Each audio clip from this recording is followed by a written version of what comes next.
C'est lui, non?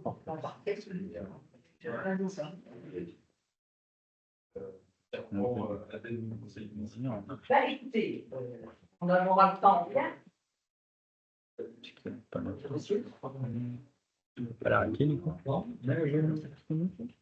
Bonsoir. Je sais pas qui ça. C'est pas, c'est pas le renteur. Je sais pas. Non, c'est vrai, c'est bien.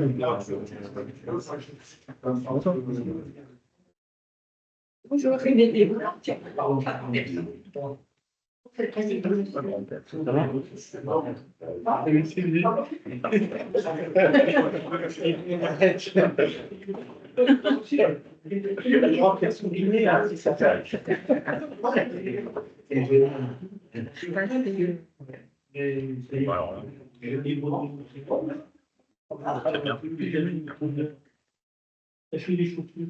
Ça va, ils prennent.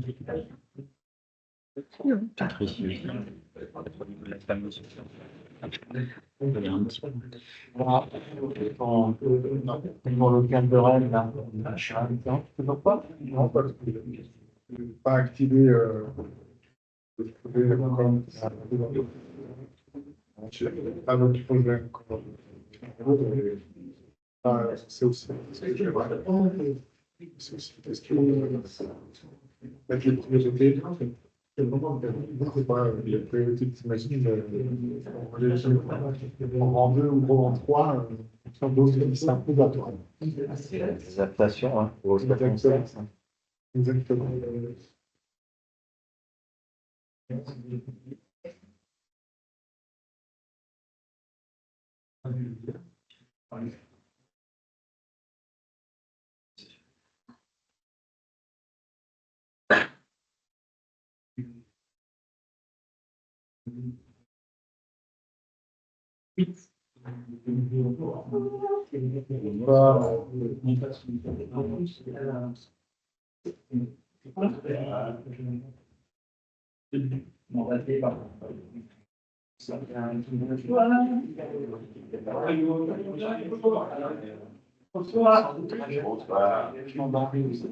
Celle qui est dans la pause de nous.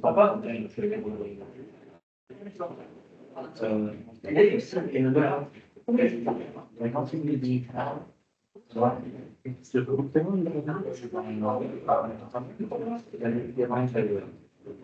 la famille,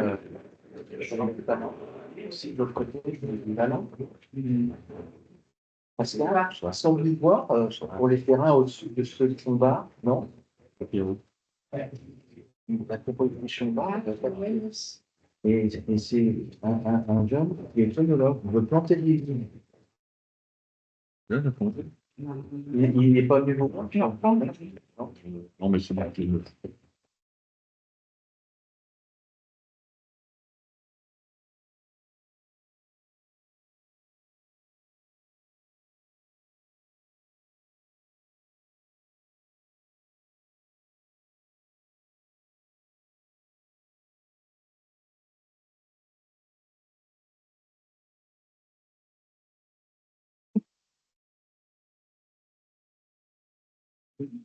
faire des erreurs.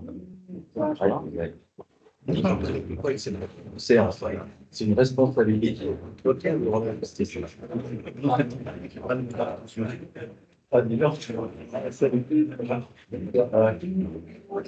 Bonsoir. Prenez votre place habituelle. Mais là, si tu le suis dans le tu as tout le PLU, là, tu vois. C'est ça. Mais si tu veux, tu te mets au niveau. Ah ouais.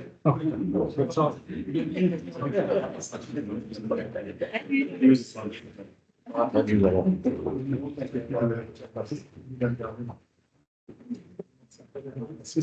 Ah, voilà, ça va.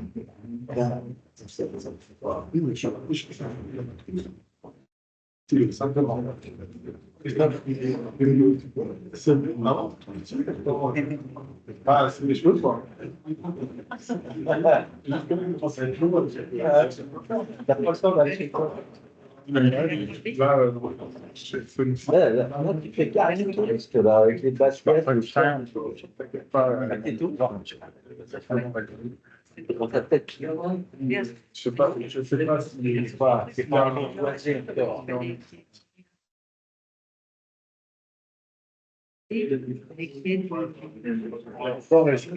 encore, le balai, ça nous amène sur On n'a pas accordé de moyen de travail. Bah ouais, ça ne permet pas de faire des choses.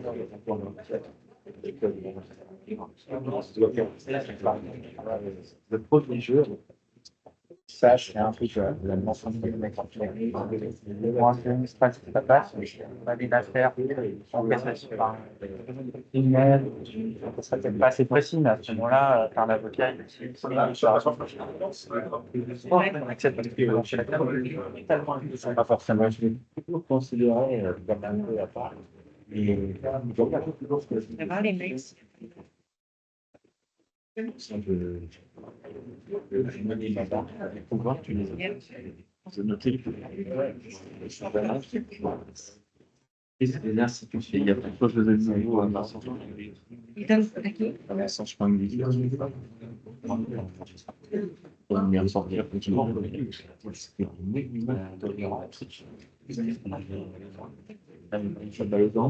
Je fais pas ce comportement.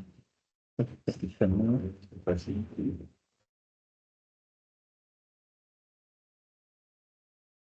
Bien. C'est là.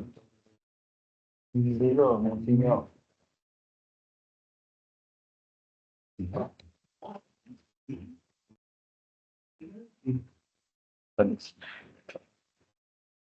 Et on n'est pas fou là.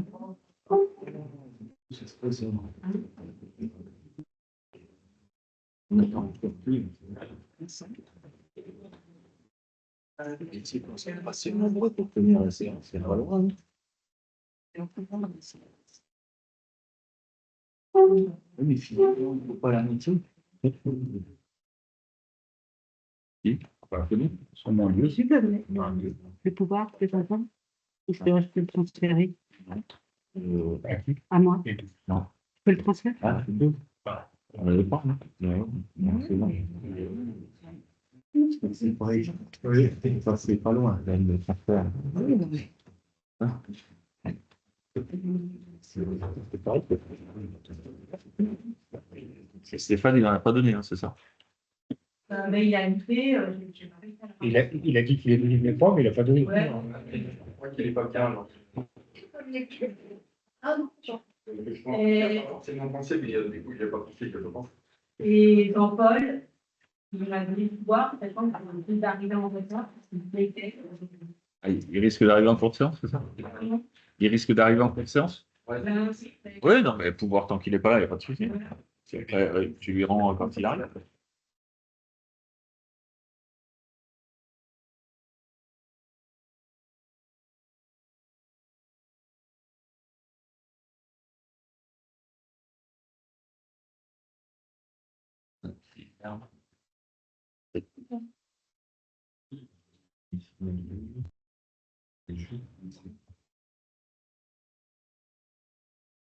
Une minute. C'est quoi? Ah, pour moi?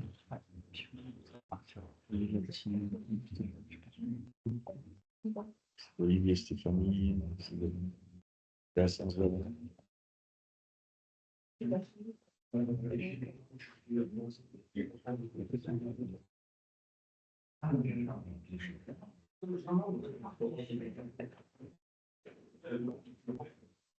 je te donne ma place.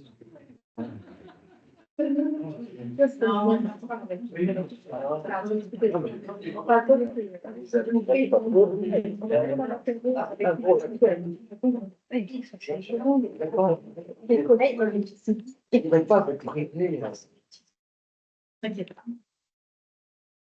Faut frustrer une conversation.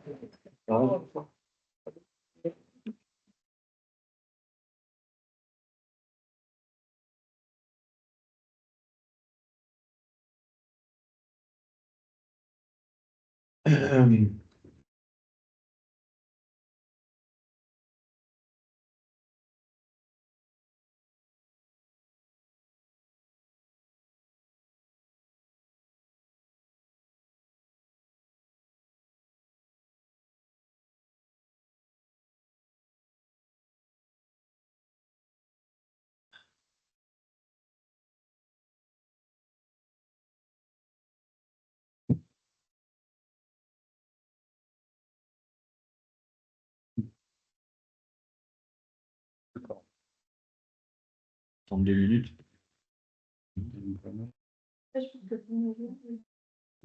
Oui, bon, non, il a dit qu'il m'aime. Et.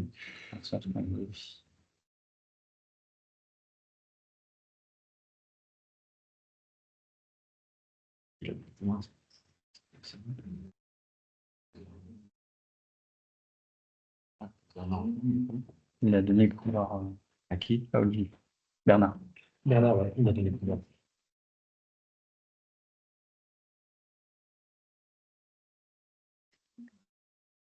Pour Olivier, ouais. Il manque Vincent aussi, qui est Ah ouais. Non. Suivant.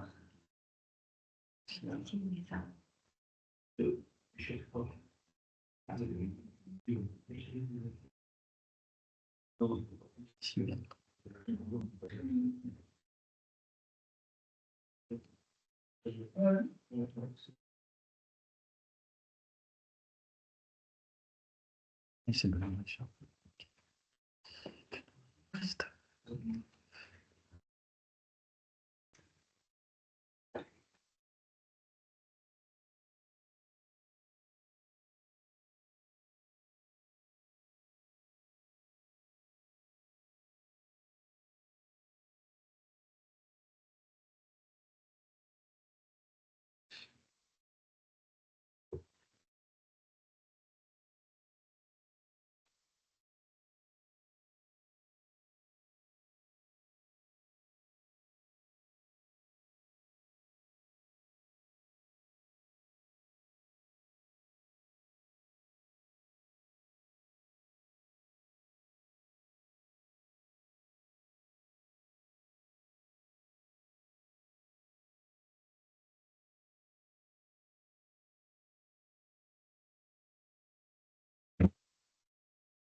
Vincent, c'est le même thing, bien. Oui. Normalement, oui, je l'ai juste envoyé.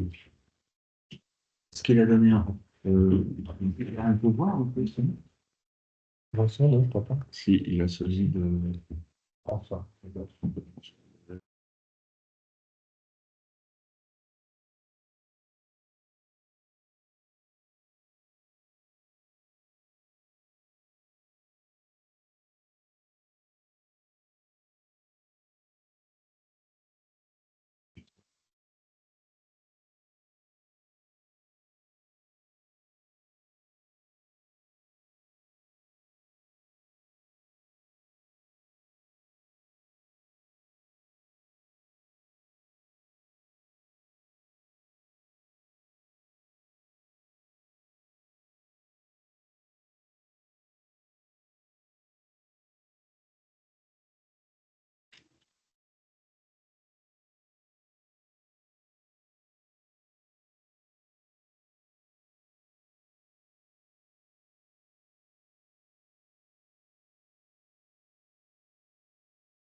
Un, 2, 3, 4, 5, 5, 6, 7, 11, 10, 11, 12, 13, on est bon. Et bien, allez, on va attaquer. Donc, merci de votre présence pour cette réunion au conseil municipal. Il nous faut un secrétaire de séance.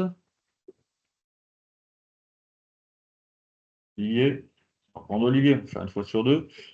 Sur le procès verbal de la séance du précédent conseil qu'on avait mis à l'ordre du jour, elle n'est pas tout à fait finalisée. Tu me dis si je dis une bêtise. Pardon? Voilà. Donc, je vous propose qu'on le passe à la séance d'après. On n'a pas trouvé de jurisprudence sur les conseils municipaux extraordinaires s'ils devaient contenir la séance du conseil précédent, pardon. Donc, voilà, si vous en êtes d'accord, moi aussi, j'ai vu 2, 3 erreurs. Le fait que j'étais sorti de la séance qui n'a pas été notée, etc. Donc, Il était dense. ouais, donc on va le. Je suis à la disposition des services si vous Ça marche, merci. voulez écouter les débats et la séance. Et après, je vous rappelle qu'on met systématiquement le conseil audio sur le site de la mairie. Donc, même si des éléments ne sont pas complètement marqués, ce qui est normal, surtout avec la longueur des interventions qu'il y a eu, de toute façon, les gens peuvent se référer à l'audio qui est déjà en ligne, lui. Au niveau des pouvoirs pour ce soir, donc j'ai Bernard Hoffmann qui a donné pouvoir à Olivier Mouzin. J'ai Benoît Richard qui a donné pouvoir à Christophe Dunoyer. J'ai Magali Sulpice qui a donné pouvoir à Bettina Garberoglio. Emmanuel Hubert à Ségolène Camuset. Brigitte Nemoz à Stéphanie Corsi. Sylviane van der Waal à Bernard Foucret. Est-ce que vous avez entendu Jean-Paul Cocard, pardon, à Daniel Rochet. Et puis donc, dans 5 minutes, on aura Vincent Sprangly qui va arriver et qui a le pouvoir de François-Joseph Bougour, s'il arrive. Il a mis 5 minutes. Les 2 points à l'ordre du jour, examen des délégations du maire. Donc, ce conseil est convoqué par le maire à la demande d'un tiers du conseil municipal. Et donc, c'était la question qui était demandée. Et puis, en point divers, puisque les autres points ne font pas partie d'une délibération, ce n'est pas des points à délibérer, donc apparaît comme délibération, examen des délégations du maire et points divers. Qu'est-ce que c'est que les délégations du maire? Le conseil municipal peut déléguer tout ou partie de ses attributions au maire. Cette délégation permet de simplifier le fonctionnement de la commune et évite au conseil municipal d'avoir à délibérer sur toutes les affaires. Il peut ainsi alléger les ordres du jour ou espacer les séances. Ces délégations sont généralement votées en début de mandat, mais elles peuvent également intervenir au cours de celui-ci. Elles sont accordées au maire pour la durée de son mandat et entraînent le dessaisissement du conseil municipal qui ne peut plus exercer les compétences qu'il a confiées au maire. Néanmoins, le conseil municipal peut à tout moment retirer partiellement ou totalement sa délégation. Ces délégations ne sont jamais obligatoires. Le conseil municipal reste libre ou non de déléguer tout ou partie de ses compétences. La délégation est consentie par délibération. C'est une délibération qu'on avait prise en début de mandat. Les domaines de compétences pourraient être délégués par le conseil municipal au maire sont énoncés à l'article L2122-22 du CGCT, Code général des collectivités territoriales. Les décisions prises dans le cadre de ces délégations sont signées personnellement par le maire, à charge pour lui d'en rendre compte au conseil municipal en application de l'article L2122-23 du CGCT. Le conseil municipal est tenu de fixer avec précision dans sa délibération les attributions qu'il délègue au maire dans le cas où il entendrait lui confier qu'une partie des compétences énumérées à l'article L2122-22 du CGCT. De la même manière, le conseil municipal ne peut se borner à procéder à un renvoi général aux matières énumérées par l'article L2122-22 du CGCT s'il désire confier au maire l'ensemble de ces matières. Et en effet, si le conseil municipal a toujours la possibilité de déterminer des limites ou des conditions aux délégations qu'il accorde au maire pour chacune de ces matières, l'article L2122-22 du CGCT prévoit qu'il doit expressément fixer les limites ou conditions des délégations données au maire sur des matières spécifiques. Donc, il y a 2, 4, 6, 8, il y a 10 délégations sur les 32 qui peuvent être données au maire, qui doivent être bornées par le conseil municipal, soit avec des montants, soit avec des conditions. En sachant que, donc, à l'époque, quand on avait listé les délégations en début de mandat, vous m'en aviez délégué 17, et qu'aujourd'hui, alors il n'y en avait pas à l'époque, il y en avait un peu moins, et aujourd'hui, il y en a 31, pardon. Donc, vous avez délégué au maire 17 domaines sur 31 possibles. Il y, a, 2, 4, 6, 8, 9, 10, 11, 12, 13, donc on est bon. Et aujourd'hui, il y en a 31 pardon. Donc, vous avez délégué au maire 17 domaines sur 31 possibles. Il y a 2, 4, 6, 8, 9, 10, 11, 12, 13, donc on est bon. Et aujourd'hui, il y en a 31 possibles. Je sais pas comment vous voulez faire. Ben, je voulais, ouais, je vais commencer. Vas-y. Euh, Si tu peux parler fort, pardon, Ouais, par rapport à oui. Juste pour dire que, parce que nous avons été élus, puisque je fais partie de la liste majoritaire, sur un programme où la démocratie était au cœur de notre projet, notamment la démocratie participative, mais aussi la collégialité des décisions.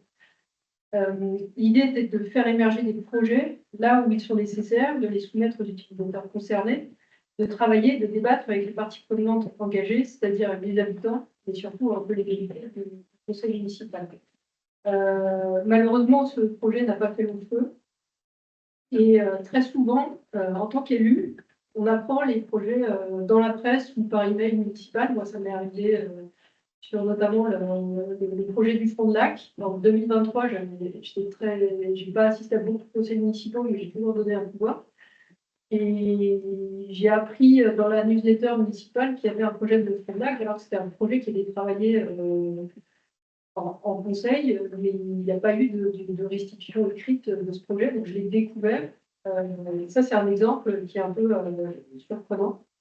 Donc, soit on les apprend dans la lettre municipale, soit dans la presse.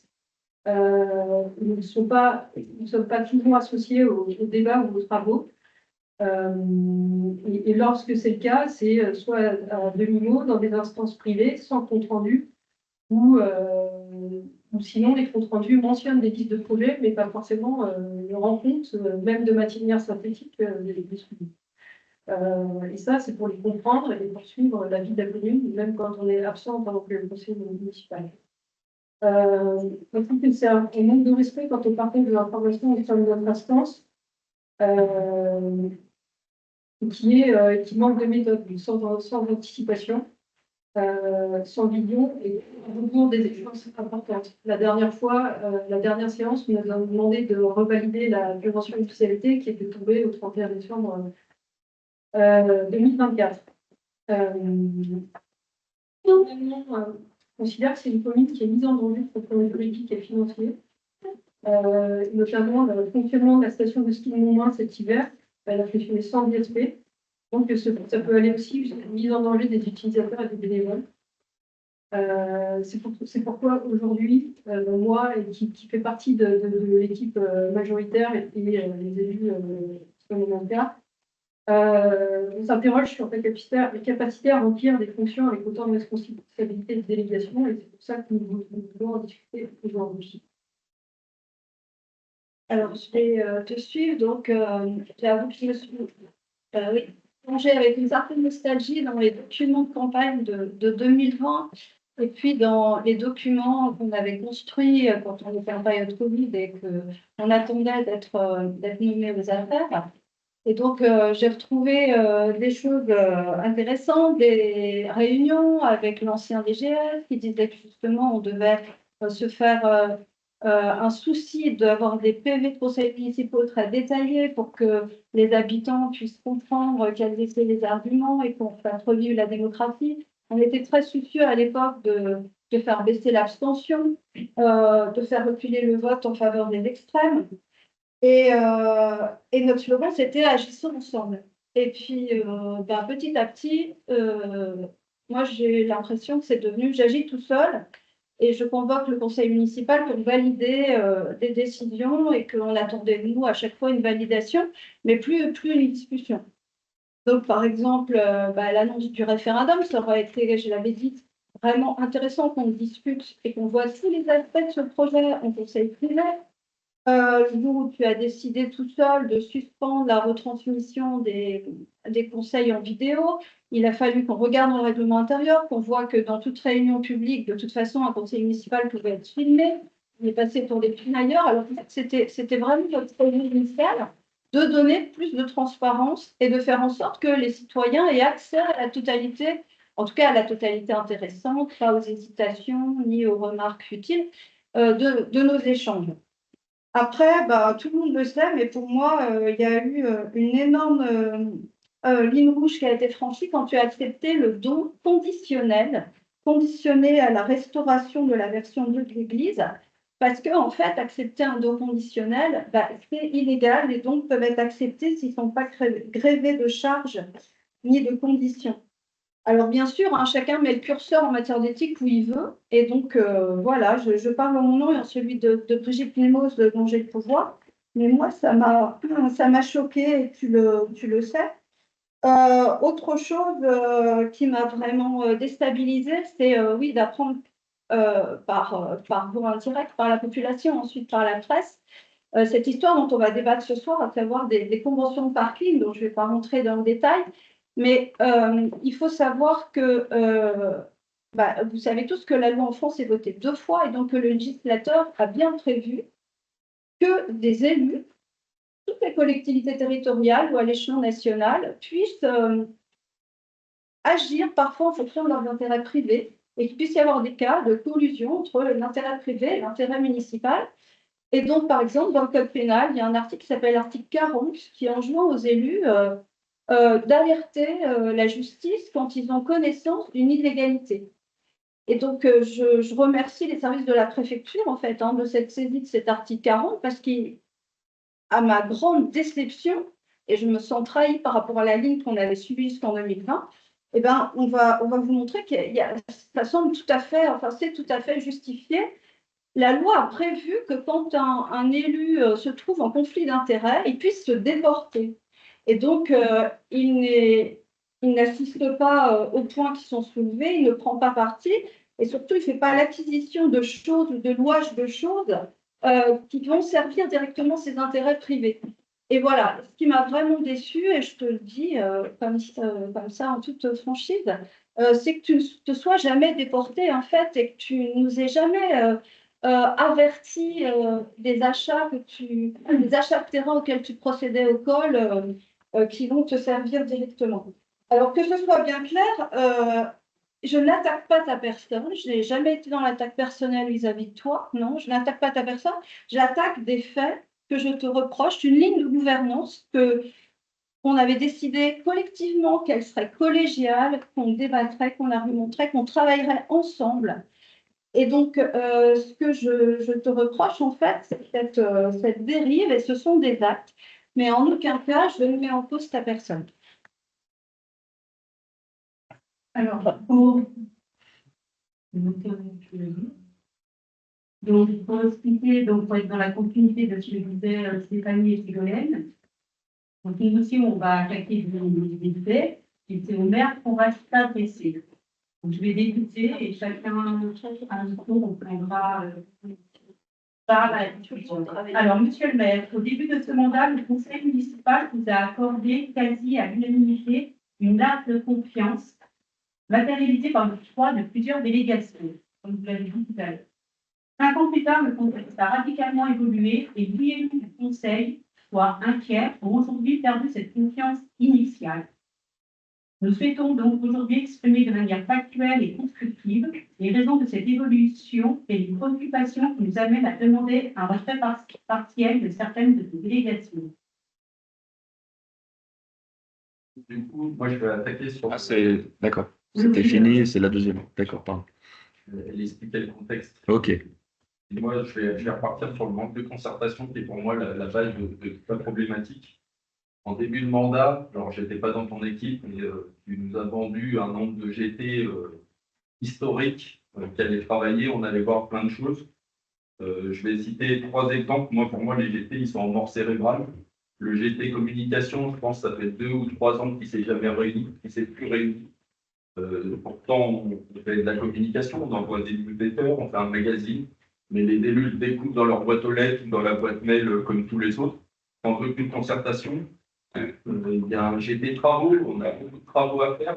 Il y a des groupes WhatsApp qui ont été faits pour échanger sur la qualité du quotidien du village et ce qu'on pouvait améliorer. Je pense que ça fait peut-être 1 an qu'on n'a pas une seule photo ou un seul thème qui est sur ce WhatsApp. Je l'aurais enlevé de mon téléphone, je n'aurais pas vu de différence. La commission finance, avant le vote du budget, j'en ai réclamé je sais pas, à chaque conseil, je le réclamais, j'ai fait des mails, j'ai jamais eu de réponse au moindre mail. Et on a fait 2 pauvres réunions vite fait pour valider les choix qui étaient menés. Du coup, mon constat, c'est qu'il n'y a plus de concertation et et on ne définit pas en fait les objectifs, les contraintes et ce qu'on veut faire. Et du coup, ça pose problématique pour la compréhension et pour le fonctionnement. Alors, je vais prendre un exemple de problème qui, moi, me saute aux yeux, le PLI. Le PLI, on n'a fait aucune réunion de concertation du conseil pendant la phase d'élaboration. Je pense qu'on est la seule commune du Grand Annecy à ne pas l'avoir fait. J'ai discuté avec plein d'autres communes. Je crois au Menton, ils ont fait 8 réunions sur les thématiques. Nous, pas une seule. C'est surprenant. On a eu les documents, le lien pour télécharger les documents à la dernière minute juste avant le vote. Comment on peut prendre connaissance d'un nombre de pages aussi important en si peu de temps. Résultat, quand on voit le vote, on a voté pour moi de façon avec une méconnaissance du dossier. Et d'ailleurs, on ne fait aucun commentaire sur le. Il n'y a aucune remarque de notre commune. Je crois, Menton, on fait 27 remarques. Et pour autant, maintenant que tout le monde a les documents, quand on en discute en commun, on trouve des multitudes d'erreurs et de problèmes sur notre commune. C'est un peu problématique qu'on ne les ait pas vus pendant la phase d'élaboration du PLU. Si on parle d'autres points, il y a les AMI. On a fait un AMI sur les paraponts. J'ai demandé à multiples reprises d'être intégré au groupe pour travailler sur l'élaboration du cahier des charges, sur le choix des candidats retenus. On ne m'a jamais invité, jamais rien fait. L'AMI a été annulée en milieu de parcours. On en a lancé un nouveau. J'ai redemandé à être invité. On m'a dit que c'était des réunions techniques, que ça ne servait à rien que je vienne. Je trouve que c'est curieux comme réponse. Je pourrais dire la même chose pour le bar de la plage d'Angon, où pareil, on a été intégré et pas intégré. Pourtant, dans la loi, normalement, tout le monde doit être intégré sur ce type de consultation, y compris les minorités. C'est une obligation légale qui n'est encore pas respectée dans nos communes. Donc, en fait, quand je fais le bilan, c'est des décisions qui sont prises seules ou en comité très restreint et qui, du coup, sont mécompris et posent des problèmes. Ça peut être le cas de la gendarmerie, mais en fait, tous les dossiers sont menés de la même façon et arrivent au même résultat pour moi. Et ces dossiers, on les apprend dans la presse, c'est ce qu'on a vu. Là, récemment, j'ai encore appris qu'on allait faire un bâtiment pour le cercle nautique. Alors, ce n'est pas la question du bâtiment pour le cercle nautique, si c'est bien ou pas bien, mais pas débattu en GT travaux, pas en GT finance. On ne sait pas s'il va être financé. La presse dit que ça va être soumis au conseil. Ben, on aura peut-être les éléments, les plans, les prix, etc. quand ça sera présenté. On a un problème sur les parkings qui c'est depuis longtemps. On fait le budget, on ne parle même pas du déféré préfectoral qui était au courant. On l'apprend également dans la presse. Je trouve que c'est un problème. Donc ça, c'était par rapport au manque de concertation qui pour nous est inquiétant. Et second point pour lesquels on souhaiterait revoir les délégations qui ont été accordées, ça concerne le non-respect des règles et des différences de traitement. Alors, je vais partir d'un exemple précis, il y a plusieurs cas de situation qui nous interpellent sur ces règles. Alors, une concernant le tarif du vol libre. Alors, pour se souvenir, il y a une délibération du 25 mars 2024, le numéro 26 exactement, qui a fixé le tarif des professionnels à 300 € et le tarif par véhicule à 2200 €. Or, dans la réalité, les professionnels, ils ont payé 110 € pour leur accréditation et le tarif de 2200 € par véhicule n'a été appliqué aux professionnels des paraponts. Alors, pourquoi des écarts importants de la décision votée et les montants réellement perçus? Et pourquoi une application du tarif variable en fonction des acteurs concernés? Donc, si tu pourras nous répondre après, là, quand on aura terminé notre présentation.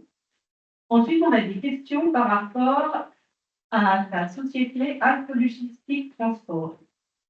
Alors, il y a un paiement de 2 000 € qui a été effectué pour toute ta flotte de véhicules en 2024, au lieu des 2200 par véhicule, comme voté lors du conseil municipal du 25 mars 2024.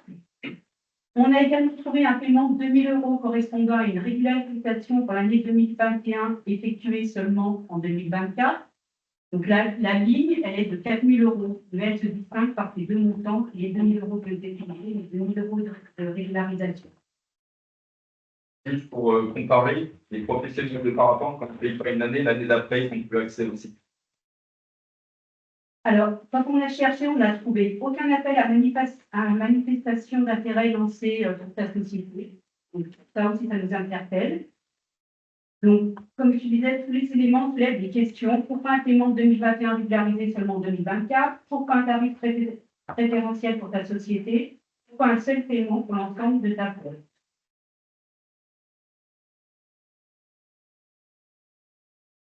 Laisse répondre sur le début. Moi, je vais pas bien aussi. Bon, on continue, bon, je préfère qu'on continue, puis après on reviendra sur les... Il y a un troisième point aussi qui nous interpelle, c'est les conventions de parking et les potentiels conflits d'intérêts. Alors, les conventions de parking révèlent des pratiques qui soulèvent des doutes quant au respect de l'éthique et des règles. Dans une commune où le stationnement au col de la Porte-Là et le transport des paracampistes sont des sujets importants, il est inadmissible de constater que toi, monsieur le maire, propriétaire d'un restaurant au col et acteur du transport de paracampistes, tu as non seulement participé à toutes les décisions votées par le Conseil, mais a également profité personnellement et en dissimulant des loyers sur les terrains du col et le tarif privilégié concernant le transport de paracampistes. Pour éviter tout conflit d'intérêts, pour éviter tout conflit d'intérêts, est-ce que tu n'aurais pas dû te récuser conformément à l'article L 111.1 du CGCT, que ta SCI est concernée par les conventions de parking? Je m'explique, tu as signé la convention en tant que maire avec la convention de ta propre société, donc la signature de ta société, de la société de. Ce qui interroge sur cette pratique. Et au passage, la signature de la SCI ne mentionne ni nom ni fonction du représentant, ce qui est inhabituel. Et d'autre part, sur cette convention, il s'agit d'une parcelle de 5 mètres carrés pour une convention de 8 places de stationnement. Donc, c'est un loyer qui semble disproportionné par rapport à. Voitures sont les unes chez les autres. Écoute, moi j'invite tout le monde à prendre, voilà, à vérifier la parcelle D108. Et je suis désolée, c'est 5 mètres carrés, quoi. Et c'est 1 000 € pour une place. 1231,50 €, versé à la SCI les 30 ans. Mais ça peut te faire rire, Olivier. Écoute, Olivier, ce que je te propose, va dans le géoportail. Ce qui m'a Non, mais va dans le géoportail et tu regardes la parcelle et puis Didier va vous donner des explications. Donc, Laissez avancer. Ce qui m'hallucine, c'est le niveau d'investissement que vous êtes capable de mettre pour démonter le travail qu'on a fait et le peu d'investissement que vous avez mis dans les GT. Je prendrai un seul exemple. Quoi? On a fait plein de choses au col de la Fronte-Classe où j'étais agriculture. Tu n'as pris en charge rien du tout. À chaque fois, tu as tout délesté. Tu n'as pris aucune chose. Et au contraire, tu as pris position à l'inverse des intérêts de la commune. Donc, vous pouvez démonter ce qui a été fait, mais tes prises de position étaient à l'inverse de l'intérêt de la commune. Eh bien, je parlerai d'une parcelle boisée qui est au régime forestier, qu'il faut déclasser du régime forestier pour une affaire qui se situe au col, je ne dirai pas de nom. Aujourd'hui, on ne peut pas déclasser du régime forestier, et il semblerait qu'on ait poussé pour ça. Alors qu'on a fait la réunion sur place ensemble, on était tombé d'accord que la partie qui était du régime forestier ne serait pas vendue, ne serait pas donnée parce que c'était très compliqué. Donc, oui, mais le problème, c'est qu'aujourd'hui. Quelle est la dernière fois que tu as convoqué le GT agricole? Ah ben oui, c'est facile, vous pouvez retourner. Arrive un moment, quand il n'y a plus d'investissement des gens, je ne fais plus de réunion. Non, mais tu n'en faisais pas déjà, c'est moi qui demande. Non, mais non, inverse pas les choses. Non, la commission finance, vous avez des réunions quand il y en a besoin. Hein. On ne va pas vous faire. Mais vous voulez des réunions, mais le problème, c'est qu'une personne comme moi, ou comme d'autres, le DGS ou les services, ils sont présents dans chaque réunion. Vous avez à être présent quand vous avez envie sur les GT où vous êtes présent. Alors, je ne dis pas quand on a envie. Je pense qu'on est à la commission finance ensemble et qui va à toutes les réunions. Sauf franchement. GT Finance, oui. Je ne sais pas si j'en ai manqué depuis le début du mandat, mais peut-être.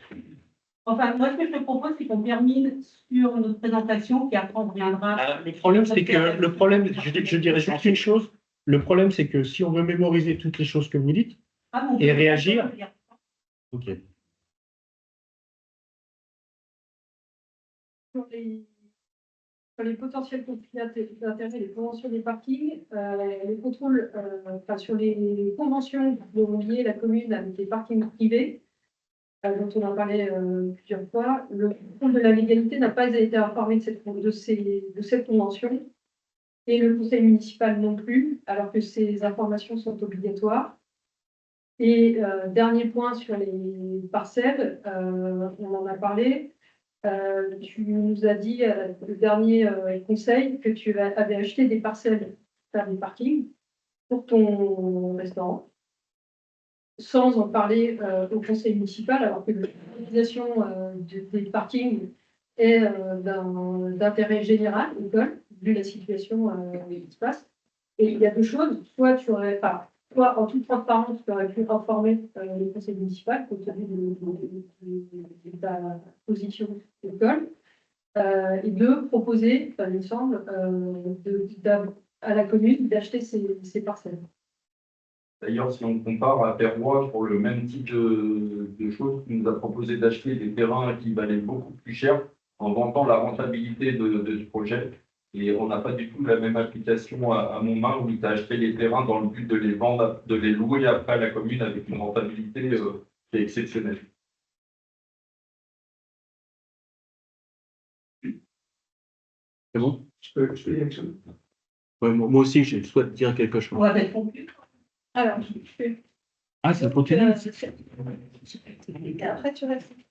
Donc, Oui, madame. merci. Ah, pardon. Face à ces constats, nous demandons, c'est pour ça que nous avons demandé un conseil extraordinaire, le retrait des délégations concernant la location de choses pour une durée n'excédant pas 3 ans. La limitation des montants que le maire peut engager sans l'avis du conseil municipal. Le retrait des délégations concernant les marchés publics, les accords cadres et leurs avenants, même si les crédits sont inscrits au budget. Et nous avons une question subsidiaire, les éclaircissements concernant l'ouverture potentielle d'une ligne de trésorerie de 100 000 € par monsieur le maire. C'est terminé? Ouvre la discussion. Alors, oui, je vais dire une chose, c'est que je rappelle que j'ai été 5 ans au conseil municipal avec Didier et 5 ans avec Jean Favreau, comme beaucoup de 5 ou 6 personnes disaient. Donc, je ne veux pas discuter des façons de faire de chacun des deux, mais des points communs. Du point commun qui existe et dû à la situation de Tavoir-Montmain. Ça vaut vraiment la peine d'être conseiller municipal à Tavoir, parce qu'on peut faire des choses. On dégage chaque année un gros 1 million on peut investir, ça fait sur 6 ans, 6 millions, plus ajouter avec les subventions, ça donne à peu près, donc on peut faire des choses. On a 4 millions de frais de gestion, de frais de dépenses, de frais courants chaque année, ce qui nous permet d'avoir une équipe de fonctionnaires de très bonne qualité qui permettent de faire la gestion courante de la commune. Mais on est une petite commune, 2000 personnes, on n'est pas ainsi. Donc on a des services qui existent dans la commune, ils font le courant. Ils sont incapables, ils n'ont pas la capacité de faire le développement. Donc on dit de faire avancer la commune. Ceux qui font avancer la commune, ce sont les conseillers municipaux. C'est eux qui prennent en charge, c'est eux qui prennent leur téléphone, c'est eux qui arrangent. Une fois que c'est en place, c'est la commune qui gère. Donc ça demande un temps énorme et ça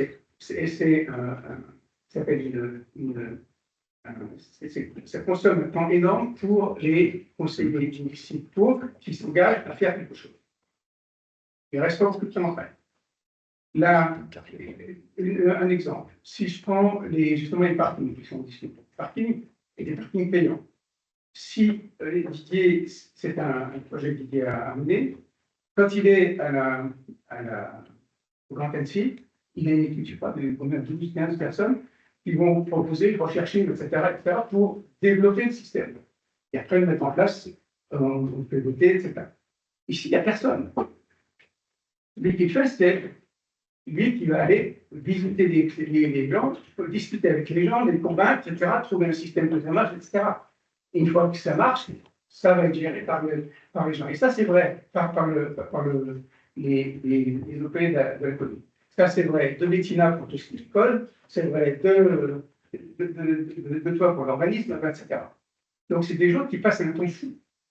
Maintenant, au départ, effectivement, on avait décidé de faire d'être beaucoup plus participatif. Et malheureusement, l'anticipatif, ça demande plus de temps. Ça demande beaucoup de temps. Et les deux jeunes qui étaient les moteurs derrière, ils sont aperçus qu'à 30 ans, à 30 ans, on crée sa vie professionnelle, donc on n'a pas de temps. À l'état, ils ne sont pas. Alexa est partie, tu as très peu de temps.